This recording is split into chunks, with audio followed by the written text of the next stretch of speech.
Hey everybody, welcome to BrickVault. My name's Jack. Today is Monday, and it is the first of hopefully many episodes that showcase your guys' fan mock creations. That's right, everything that gets showcased in this episode today was specifically built by you guys, the viewers, and submitted to us throughout the week. There were a ton of submissions, so I please do ask if you guys want to submit your own stuff for next week. Check out sort of the requirements in the description below, because we received so many pictures this week that if I show them at sort of the standard time that they're supposed to stay up in the edit, roughly 4 seconds for each picture, this episode would be like 20 minutes long. So please keep the number of pictures you send in up to a 5 maximum. But I guess it's a good thing that we have a problem of too many people wanting to send stuff in. That's really awesome. There's some really cool builds this week. And because I don't want this episode to be 20 minutes long, I'm going to be going through them pretty quick. So let's get started right now. This first build is by Dan the Man 7912, and it is called Clash of the Living Dead. It's a chessboard, and it looks like we've got Greek, Roman, or Spartan foot soldiers on one side versus the ancient living dead Egyptians or some sort with mummies, and I think even scarab beetles as the castles. Even the chessboard is really decked out underneath. We've got what looks like sort of a dungeon or dining area on either side, and of course that's where all the pieces would be stored if you were packing this thing up. Awesome build, Dan the Man, and this reminds me I should probably build the pirate chess set at some point. Floyd has sent in 2 different builds. This first one is a bit of a fishing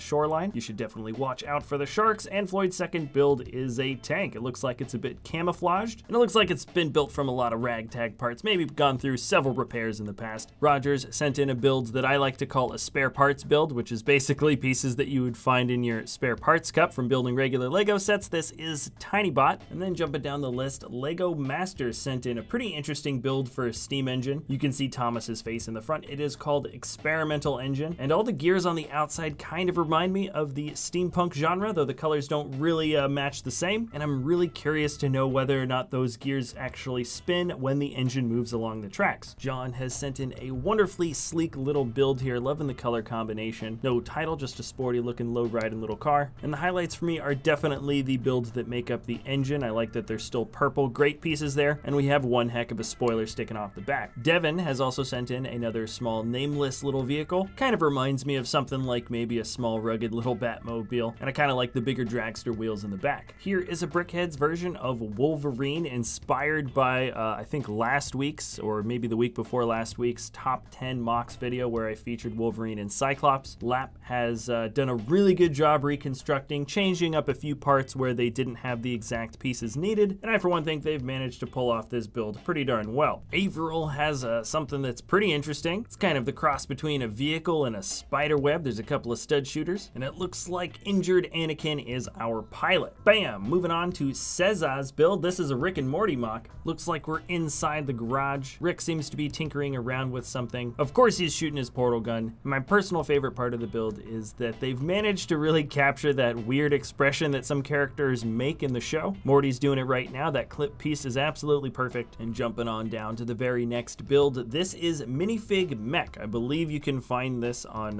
Lego Ideas, and our builder Florian has made it not just a mech, but it's a wizard mech, which is kind of cool. Definitely a creative idea, and I can appreciate the sort of accessibility and simplicity, while it still definitely looks like just a larger brick-built fig. Slave 1 has been built at every single scale. Even Lego has done it in micro scale, and this is Jelmer's stab at the micro version of Slave 1. Amin has sent in a small mock of Ninjago battle, plus this vehicle here. This is Baru Faruku from Fra the Dinosaur Hunter. It's a completely original dragon-esque monster. Lots of fun details are included. I like the swords on the tail, and I have no idea what this minifigure is holding at the bottom, but it looks like the super camera of the ages. Maybe that's not right, but this dragon has some pretty legit posability. Uli has put together a mini bat cave. Seems all he needs is a single bat suit, 1 batarang, and it looks like from what's inside the cave, Batman was the clear victor when he fought Superman. Here is Benjamin's custom Destiny's Bounty mock. It looks like it's at a smaller scale for sure, and there's definitely some larger engines on the side. Now this next one isn't too heavy in the custom Lego building per se. I mean, the stand definitely counts, but this is a 100% made from scratch Lego minifigure head cake. This was for Nicholas's 4th birthday, I understand. And good on ya for skipping out on the fondant and using normal icing. It looks like it was delicious. Now next up is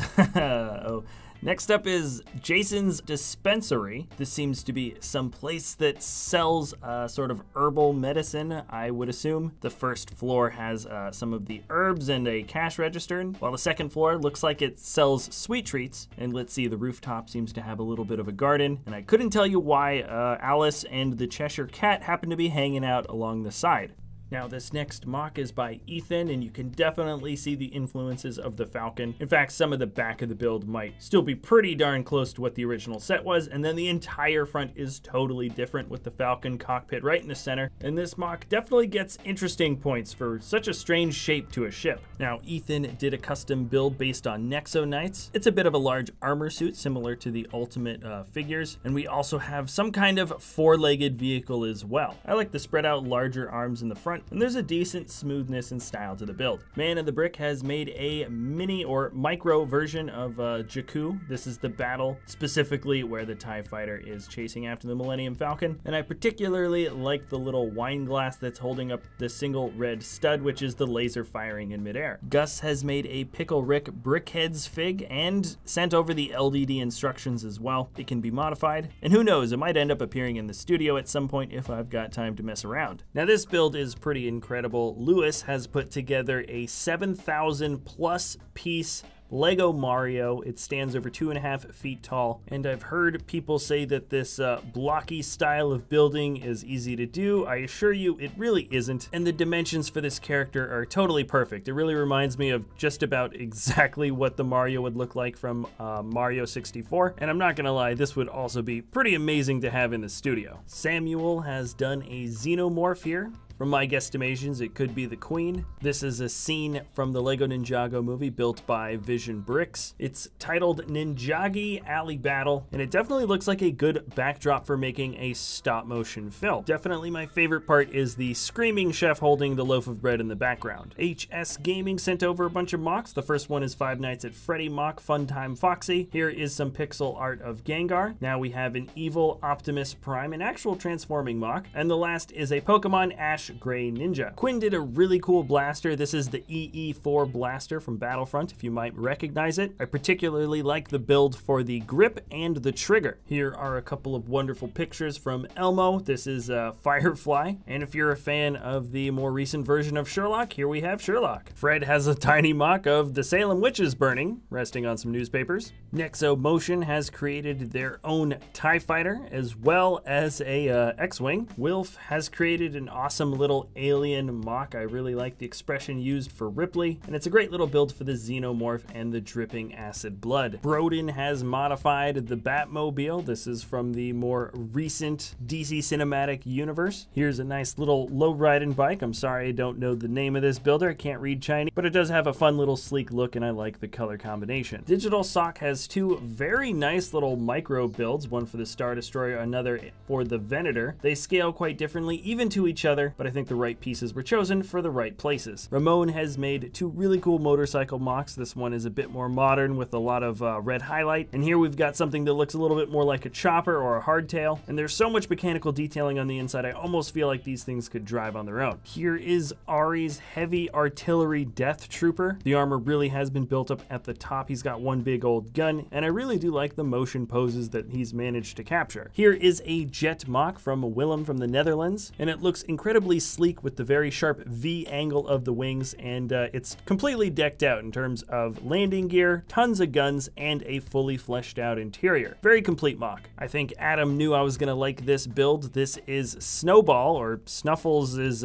mech from Rick and Morty. It's a specific episode from the TV show. Awesome little mock. It really does actually look like the mech from the episode. And then with the same background but different builder hue, we've got a couple of builds. They look like some kinds of warriors, both themed with ice and fire. And we also have a couple of little mocks made from the Lego Batman movie. And Charlie here made an awesome vehicle for the caveman Batman figure. It's called Clan of the Cave Batmobile, and I think anyone would agree that the nail was hit on the head for this particular theme of Batmobile. Logan got bored and built a battle between orcs and elves, and I think it turned out pretty good. Sides are split 50-50, and some of the elves are still sitting by the campfire just eating. Captain Toon has a similar build, at least in terms of one wall in the center of the MOC. The title is simply labeled Castle Wall, and it looks like we've got some traders on the outside. Zachary has made a really valid attempt putting together a Jedi Starfighter, and I'm kind of digging the smaller, sleeker version of the hyperdrive ring. Martin has made a really cool black pirate ship MOC. I believe that is custom cut cloth for the sails, and some of the Silent Mary has also been added on to make it look a little bit more detailed. The shape of the ship really is awesome though, and I like how it was kept pretty simple, being mostly black with just that nice vibrant green highlight. Now, Leon didn't say it, but this feels heavily influenced from Mad Max, and I'm especially liking the smaller of the post-apocalyptic vehicles with the crazy exhaust sticking out the back and all the spikes and stuff. Wookiee Studios has sent in pictures of their small Lego city. From what I can tell, these look like all custom creations, and we've got the beginnings of a train track as well as a beachside front. Glad to hear that our city was some of the inspiration that started this Wookiee Studios, and I hope to see updates in the future. From the builder That's Amazing, we've got a Starkiller base MOC. It's two different ones, sort of. It's the podium that we saw from the First Order with the banner, as well as that scene with Rey who uses her mind control abilities with the Force for the first time. That's actually kind of a cool scene. Glad to see that we've got a Daniel Craig minifig in there. And we're moving on down to Pokemon Player 77's MOC. I kind of like this build with the dramatic lighting here, but when you see it outside, you can see that it actually has a face built onto it pretty well. It kind of reminds me of like an Easter Island statue. Now, these MOCs are right up our alley here at BrickVault. From Sawyer, we have a bunch of very nicely rendered custom builds for Star Wars ships. My two personal favorite ships from these renders are Darth Vader's TIE Fighter, as well as the A-Wing. Hunter Hammer has sent in a build that looks like a nice little white tank or APC called Skeleton Rex. And here's another Rex. Well, it's the Indominus Rex from Jurassic World, built by Ryan. I really like the brick-built version of this. I think I like it more than the actual molded Lego piece that makes up the dinosaur originally. And Ryan also did the Agents of S.H.I.E.L.D. Ghost Rider's Hot Rod. Lots of flame detailing. And Christina has submitted a MOC called The Birth of Darth Vader. The Lego sets are often titling this Darth Vader transformation, and here it's a bit more dramatic. I like sort of the long hallway that was built in here, and it was even shot at somewhat of a dramatic angle as well. Now, here is a pretty classic looking tripod from the builder Adam, and he didn't even have to tell me in the title, but you can just tell from the look that this is definitely from War of the Worlds, and there ain't nothing like some good old classic sci-fi destruction. Pedro has sent in two little vignettes. First one is a desert skiff vignette, very small. I kind of like that it's just in a cube shape, and there's also a little Tatooine one with a water evaporator and a Womp Rat.